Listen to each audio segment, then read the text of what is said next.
பல வருடம் கழித்து சச்சின் பற்றிய உண்மைகளை உளறி கொட்டிய முரளி விஜய். எப்படிப்பட்டவரா சச்சின்? ஒரு நாட்டின் பெருமைக்குரிய அடையாளங்களாக பல அடையாளங்கள் இருக்கும். ஏன் பலர் பெருமைக்குரிய அடையாளங்களாகவும் இருந்துள்ளனர். சினிமா பிரபலங்கள் மற்றும் விளையாட்டு வீரர்கள் மக்களின் கவனத்தை அதிகமாக கொண்டுள்ளனர்.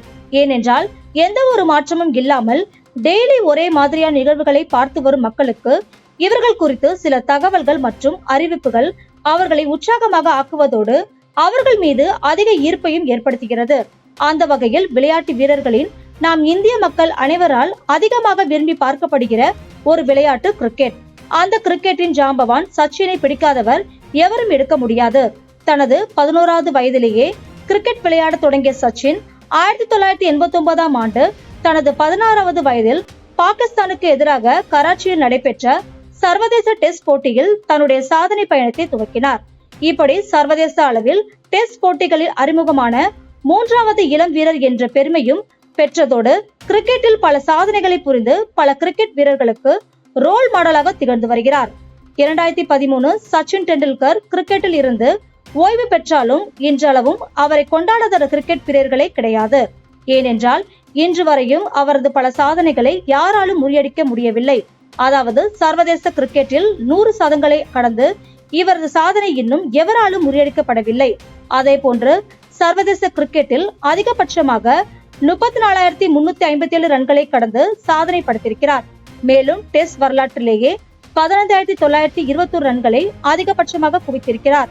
இதில் இவருடைய 51 சதங்களும் அடங்கும். அது மட்டுமின்றி ஒரு நாள் போட்டிகளில் அதிகபட்சமாக 18,426 ரன்களை குவித்ததோடு இந்திய அணி 78.43% வெற்றியை சச்சின் டெண்டுல்கரின் அதிரடி ஆட்டத்தின் கீழ் பெற்றுள்ளது. இவை அனைத்துமே இன்னும் எந்த ஒரு கிரிக்கெட் வீரர்களும் முறியடிக்கப்படவில்லை.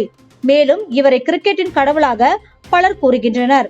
இதற்கு சச்சின் டெண்டுல்கரின் முறியடிக்கப்படாத பல சாதனைகள் காரணமாக கூறப்பட்டாலும் மற்றவர்களுக்கு கிடைக்க வேண்டிய புகழை தான் பெறக்கூடாது என்பதில் மிகவும் கருத்தாகவும் கண்ணியத்துடனும் அவர் இருந்துள்ளார் என்பதும் மற்றொரு காரணமாக புகழ்ந்து பேசப்படுகிறது. அதாவது 2013ஆம் ஆண்டு பிப்ரவரி முதல் மார்ச் மாதங்களில் இந்தியாவில் ஆஸ்திரேலியா 4 போட்டிகளில் கொண்ட டெஸ்ட் தொடரில் பங்கேற்றது. இந்த டெஸ்ட் தொடரின் 2வது போட்டியானது ஹைதராபாத்தில் நடைபெற்ற பொழுது முதல் பேட்டிங்கை ஆஸ்திரேலியா மேற்கொண்டு அதில் 237/9 ரன்களை குவித்தது. அதற்கு பிறகு இந்திய அணி விளையாடிய பொழுது முரளி விஜய் மற்றும் வீரேந்திர சேவாக் ஆகிய இருவரும் தொடக்க வீரர்களாக களமிறங்கி விளையாடினர்.